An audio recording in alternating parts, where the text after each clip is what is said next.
Un placer seguir hablando de la historia de Japón.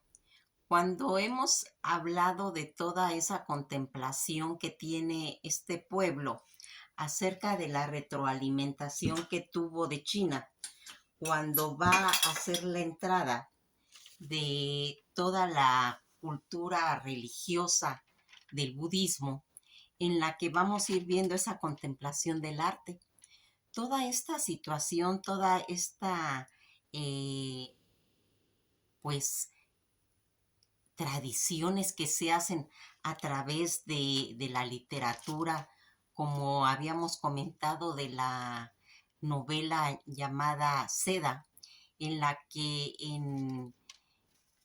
está pasando una epidemia, estamos hablando de la novela, está pasando una epidemia acerca del gusano de la seda, en la que va a hacer un francés todo un recorrido con un holandés, un portugués y un chino a las islas flotantes del Japón para poder encontrar los huevos de la moreira, en la que van a empezar nuevamente a hacer todo el procedimiento de la seda.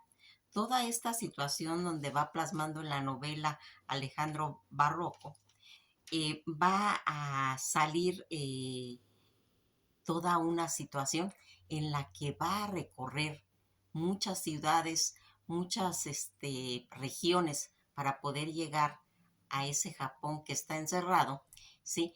Pero va a perder el objetivo cuando va a conocer a una mujer y aquí va a llevar él los huevos a Francia y va a empezar a abrir toda esta situación en la que se va a ir plasmando nuevamente toda la cultura de la seda.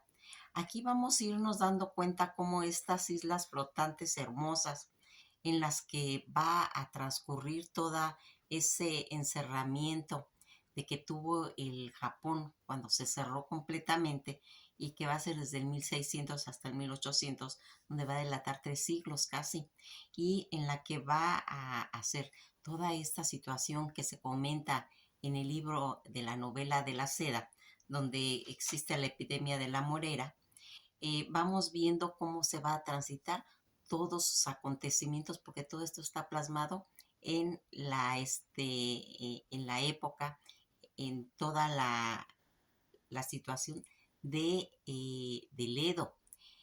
Todo esto donde se va a ir plasmando un despertar de conciencia colectiva, donde va a ser su trascendencia a través de todo lo que se va manejando, porque aquí vamos viendo cómo en los kimonos se va viendo sus dibujos, se va viendo toda esos escotes que hacían, todos esos tejidos, los dibujos preciosos que van a cautivar al mundo cuando se vea. Aquí, cuando este francés en la novela se va nuevamente a Francia y va a abrir con todos esos huevos que él lleva, unas filaterías famosas en la que va a hacer cuando se rompe todo el bloque de Japón. Aquí vamos a empezar a tener toda esa situación porque ya habíamos visto cómo Japón, al tener toda esa evolución, va a ir haciendo que todos los campesinos tengan todo ese recorrido. Recordarán cuando todos los samuráis van a salir y todo eso y se van a plasmar en hacerse campesinos.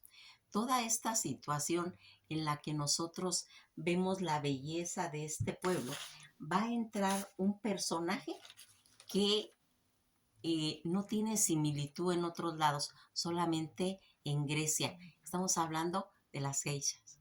Esas geishas que van a tener un papel importantísimo a través de su cultura, de sus enseñanzas que van a ir haciendo y que, como ya les comento, únicamente en Grecia se tiene una cosa paralela con el concepto de las geishas.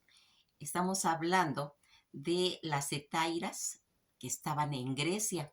Eran cortesanas de elevada condición en la antigua Grecia, se comenta, y tenían el concepto de prostitutas. Esta era una forma como mayoritaria y más cercana al etimo griego, la variante hetera, también válida, que pues en la actualidad cayó en desuso. Toda esta situación de la hetera, que era el nombre que recibía en la antigua Grecia una clase distinguida de mujeres libres, la cual generalmente desempeñaban funciones de artistas, de contertulias, prostitutas y acompañantes. Se comenta que es la única referencia que se tiene más cercana a lo que son las geishas en el Japón, pero las geishas tienen otra connotación a nivel místico, ¿sí? Cosa que Occidente pues no entiende.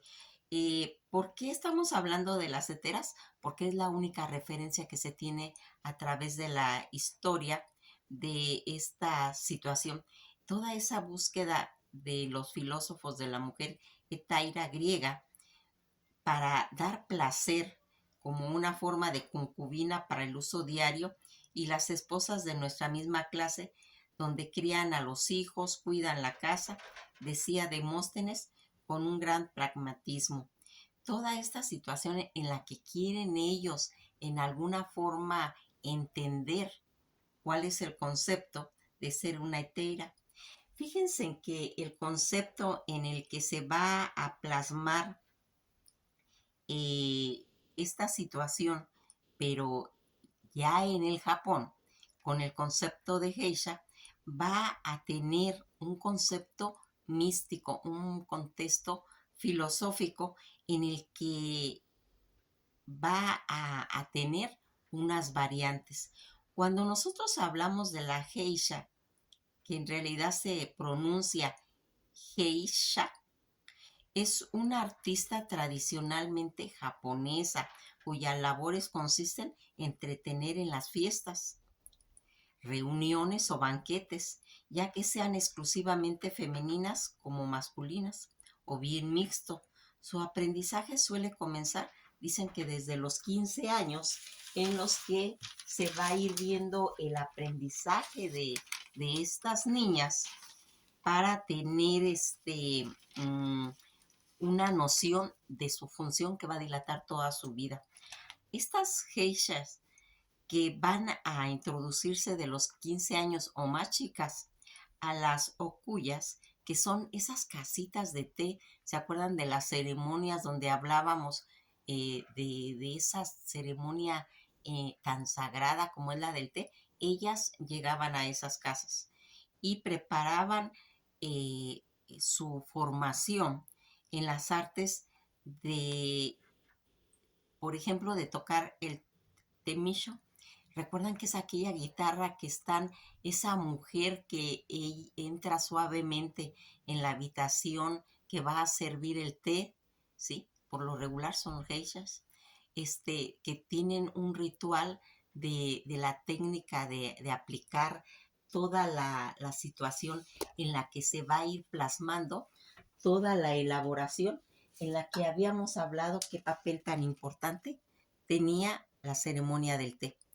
Toda esta situación en la que vamos a ir viendo esas tradiciones que son de suma importancia, ellas van a aprender la danza del abanico en su estado más puro de la perfección, aprendiendo a hacerlo sutilmente, a tener una conversación amena, ligera, donde van a tratar de entretener, de encantar, y que va a ir haciendo cuando la situación esas reuniones donde se trataban temas de sumamente importantes para millones de gentes, toda esta situación cuando se prestaba una situación como tensa, ellas estaban preparadas para hacer un ritual donde hacían como una mezcla de la sopa de mijo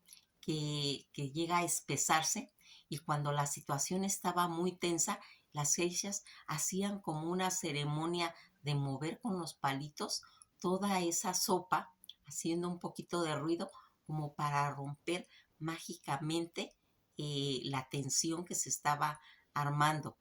¿sí? Y esto era en forma sutil, insinuado, porque en realidad ese es el aprendizaje que tienen ellas, donde su función principal de todas esas islas flotantes tiene ese encanto, donde aquí van a hablar todos estos hombres temas que afectarán a la humanidad en Japón, y que las geishas tienen la responsabilidad de ir mediando, mediando sin hostigar, mediando, tratando sutilmente de manejar una situación que llegue a la armonía.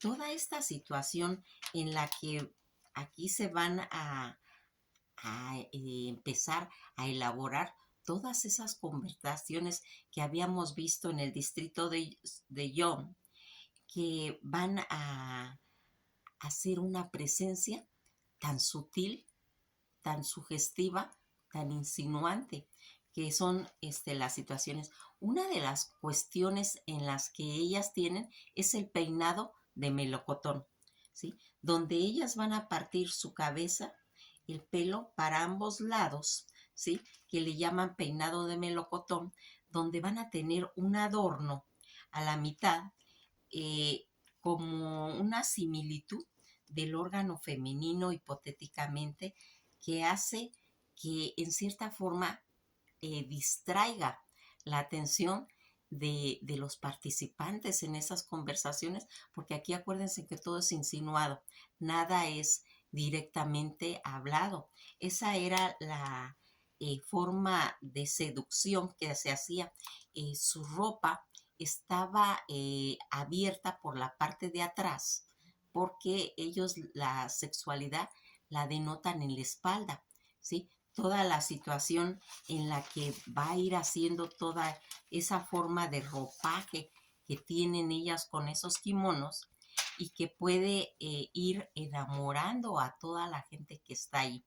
Una de sus situaciones que va a gobernar a lo largo de la vida de estas mujeres, y que va a ser en sí el arte mismo. Todos sus sentimientos tienen que estar totalmente ocultos. Ellas no pueden representar sus sentimientos, no se pueden enamorar, ¿sí? Su maquillaje, que por lo regular siempre es casi tirando a muy blanco, en la que va a haber una como separación entre el maquillaje, ¿sí? Que va a quedar, hagan de cuenta que hasta aquí y aquí va a quedar desnudo, desnudo. Eso es un símbolo de su desnudez que está abajo del maquillaje. Todos estos símbolos que se van a ir haciendo, donde van a ir por medio de su vestuario, denotando esa situación en la que va a tener una forma como de ritual.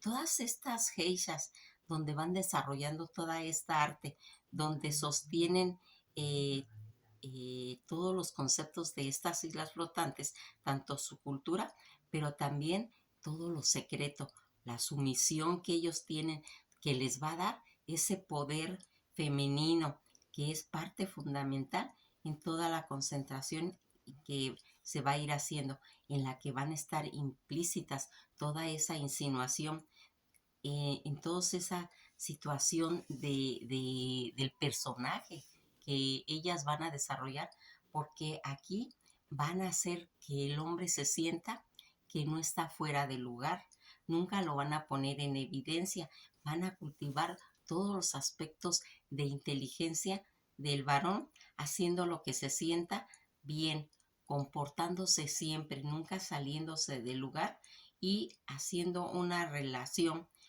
de tener esas pláticas que mantienen con ellos, para poder comprender la lógica de la vanidad que tiene el varón. Todo este comportamiento y las maravillas, donde van a ir retratando todos esos 3 siglos que el Japón en el periodo Edo se fue haciendo, con todas esas ceremonias y con todo ese concepto de la historia que va a llenar, entre todo lo que se había hecho y que habíamos visto, que en todo ese periodo del Edo y todo ese concentración de, de aislamiento que tuvieron, donde se desarrolló todo este inconsciente colectivo, donde va a ir haciendo que tenga una concentración cultural en la literatura, en el comportamiento. Por eso cuando se va a hacer estas situaciones que Occidente no va a comprender, porque cuando se llega a la Segunda Guerra Mundial y Japón va a entrar en problemas de hambre y todas estas geishas van a tener, muchas de ellas, que tener que prostituirse, el hombre occidental no lo va a entender porque ellos llevan otra lógica, una lógica, recordarán que en Occidente andaba marcándose todo lo de los puritanos, entonces no van a entender el concepto de las geishas, situación en las que vamos a irnos viendo cómo se va a ir haciendo. El origen de estas geishas en el Japón dicen que se remonta a todo ese periodo Edo que empezó en 1603 y que se caracterizó por ser el comienzo de un periodo imperial.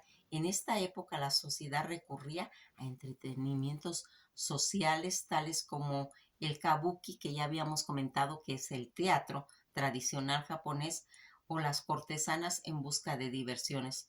Todas estas funciones que va a hacer la geisha, que era una mujer que se dedicaba a entretener a huéspedes masculinos, especialmente los de edad alta, con danzas, con exhibiciones de música, con conversaciones cultas, interesantes, porque ellas hablaban muchos idiomas. Ellas tenían una vasta cultura literaria donde ellas podían conversar con toda esa gente de élite y que va a ir haciendo a través de toda esa conversación durante la celebración del banquete y de los festivales. El vocablo japonés geisha está formado por los términos hei, que quiere decir arte, habilidad, y sha, que quiere decir persona. Toda esta situación, toda su vestimenta, que siempre ellas se han caracterizado por esos hermosos kimonos. Las aprendices de geishas llevaban coloridos kimonos con extravagantes obi. Las geishas mayores utilizaban estilos de diseños más apagados. También es importante destacar la longitud de sus mangas. Sus mangas eran muy grandes para tener toda esa situación. Eh, las funciones que mantenían estas geishas eh, eran tan importantes porque estas mujeres que se dedicaban toda su vida al arte tradicional japonés, a usar tanto el talento para entretener a la gente durante los banquetes y sus espectáculos.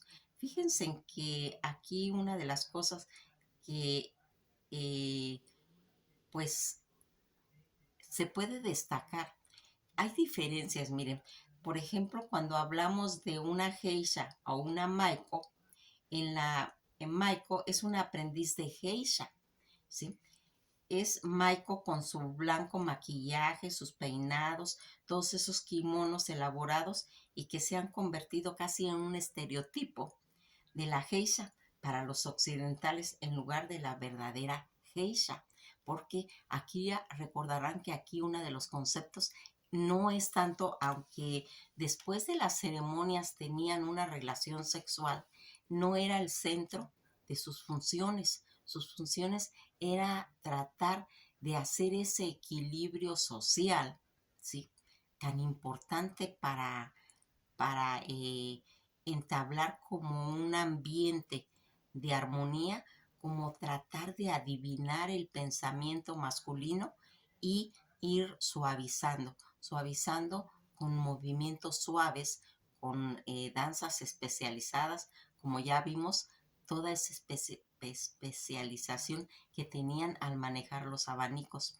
Pues miren, esas son ciertas situaciones de las que hemos estado mencionando acerca de la importancia que tienen estos personajes a través de los comportamientos sociales en los que va a intervenir la mujer. Una mujer como centro de sensibilidad, de insinuación, ¿sí? Pero con toques intelectuales, con toques de como tan sutiles como los perfumes, como la poesía, ¿sí? Como tratar de ir entendiendo cuál es en realidad la esencia, porque recordarán que ellos son muy espirituales. Pues esto ha sido todo por hoy. Nos vamos a quedar hasta aquí y vamos a seguir hablando de la historia de Japón. Que pasen un bello día y pues hay que investigar, investigar mucho porque a veces hablamos de los países pero desconocemos su historia, ¿sí? Y cuando nos vamos adentrando poco a poco en el conocimiento de todos estos acontecimientos de cada país, porque todos van a ser sumamente importantes, todos, todos, cuando hablemos de Brasil, cuando hablemos de Grecia, cuando hablemos de Egipto, toda esta situación, vamos a irnos dando cuenta cómo es la importancia. Y ya cuando estemos en América, cuando empecemos a ver todo los conceptos mesoamericanos, en donde van a intervenir todas esas culturas hispanas y que veamos la importancia realmente, la belleza de cada cosmología, de cada pueblo, nos vamos a ir dando cuenta por qué su geopolítica tiene repercusión hasta esta época. Que pasen un feliz día y nos veremos en el próximo capítulo en el que vamos a seguir viendo la historia del Japón.